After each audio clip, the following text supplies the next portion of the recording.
Hello guys, তো part 2তে কিন্তু আমরা কন্টিনিউ করেছিলাম ফ্লেশ ইটিং অ্যানিমেল কেন বিগ ক্যানাইন্স আছে, তাই তো এইটুকু অব্দি আমরা কন্টিনিউ করেছিলাম।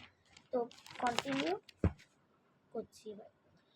Next question, what will happen if we do not brush your teeth after eating sweets and chocolate? কী হবে আমরা যদি সুইটস, চকলেটস বা কোনো খাবার জাতীয় জাঙ্ক ফুড খেলে বা নর্মাল খাবার খেলে ব্রাশ না করি, মানে দাঁত যদি ব্রাশ না করি তাহলে কি হবে? If we do not brush our teeth, যদি আমরা ব্রাশ না করি তাহলে after eating sweets and chocolate, যখন আমরা সুইটস আর চকলেটস খাবো, the food will be stuck in our teeth. আর যেই এতদিন খেয়েছি চকলেট, সুইটস, খাবার দাবার, ওইগুলো কিন্তু ছোট ছোট স্মল পিসেস কিন্তু স্টাক হয়ে যাবে টিতে। ঠিক আছে, দিস উইল কজ ব্যাকটেরিয়া, এটাই কিন্তু মুখে, সারা মুখে, অল থ্রু দ্য মুখে কিন্তু ব্যাকটেরিয়া জমে যাবে। To grow which will release germs and cause cavity, যেটা কি রিলিজ করে?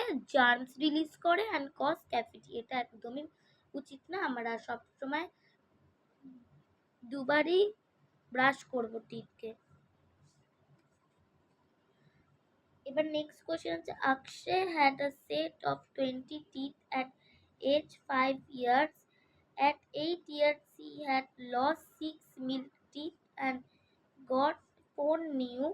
Calculate how many more milk teeth will fall and how many more permanent teeth will grow.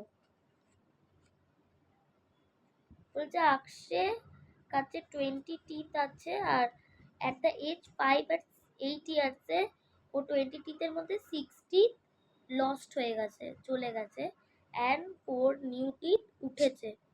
Calculate how many more teeth will fall, কটা more teeth ফল হবে।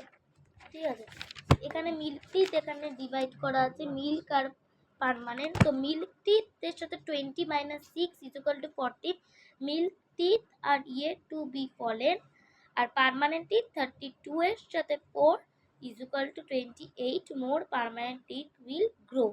ঠিক আছে, next আছে তারুর। তো এত অবধি, এখন আবার পার্ট 4-এ নেক্সট কন্টিনিউ হবে। চল, বাই বাই।